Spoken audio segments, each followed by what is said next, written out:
Mwanamuziki wa nyimbo za Singeli Mama Amina amemlalamikia mpenzi wake Mfaume kuhusu suala la kumchiti na wanawake wengine tofauti.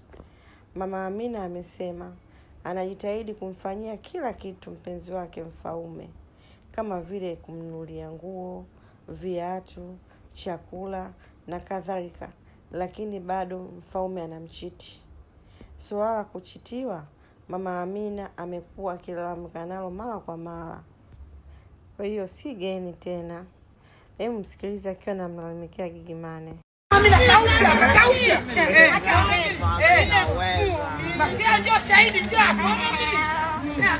Ndio mama hapa mapenzi waambie.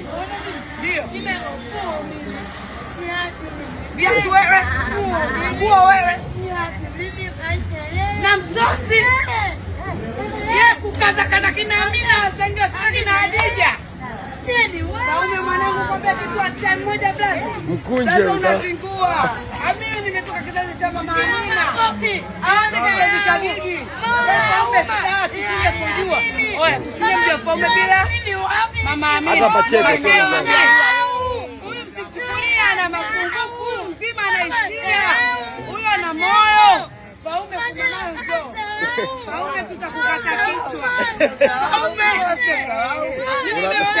Huyu mwenyewe anaoa. Wanangu analia, wanangu mwanangu. Mama Mtoto wangu analia.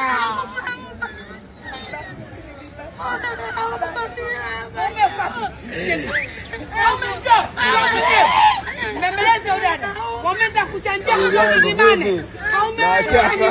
Una majibu. Awacha no isile tena kwa alipisho. Mashaka pembeni. Haya mapenzi mashauri nimeolea suria. Si kuishia hapo. Gigy Money akaambia fans wake wamchambe Mfaume, kwani anamuumiza Mama Amina mpaka anamsababishia analia. Hizi ni posti ambazo mafans wamezishia kwenye posti ya Gigy Money ya kumchamba Mfaume. Huyu anasema hivi: da, maskini kanapenda kweli. Shida anamtaka Mfaume tu, angetafutiwa wa kuendana naye. Sijui wa kuendana naye kivipi jamani. Huyu naye sasa anakuambiaje? Jamani Mfaume, acha kumchuna Mama Amina wa watu. Huyu anamaliziaje? Mama Amina asipokuwa makini, mapenzi yatamuua. Yaani ana hisia za ndani kabisa ambazo zimeshapigwa marufuku. Kwa hiyo bwana, hayo ndio malalamiko ya Mama Amina kwa